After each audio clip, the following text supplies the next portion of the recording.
Kaya ang kibla noon sa Palestine, sa Masjid al-Aqsa, kaya pinapangarap ng Propeta sallallahu alaihi wasallam na sana may bumaba na aya na ipag-uutos ang kibla sa Makkah, kasi pangarap ng Propeta maging kibla ang Makkah.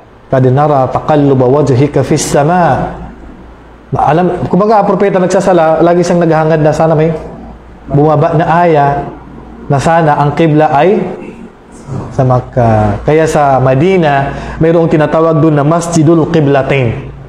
Masjidul Qiblatain. Kasi habang nagsasala sila, may nanawagan ba? Ang Propeta, nabago na yung kibla niya. Kaya doon sa mga ibang sahaba, hindi pa nabago kibla nila. Ang kibla ay nasa Makkah. Habang sila nagsasala, binago nila ang kanilang kibla. Kaya, kung di ako nagkakamali, oras ng asar yan.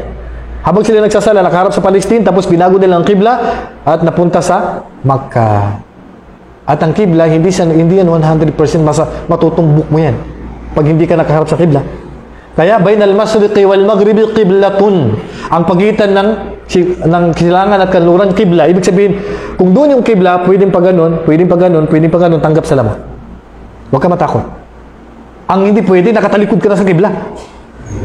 O nakatagilid ka na sa kibla, pero yung mga konting kaya ang mga masjid natin sa Pilipinas, hindi yan 100% iisa lahat ang direksyon. May masjid na pa ganun, may masjid na pa kaunti na ganyan, may masjid na pa ganun. Kasi nga, hindi sakto yan eh. Kasi nga, malayo masyado.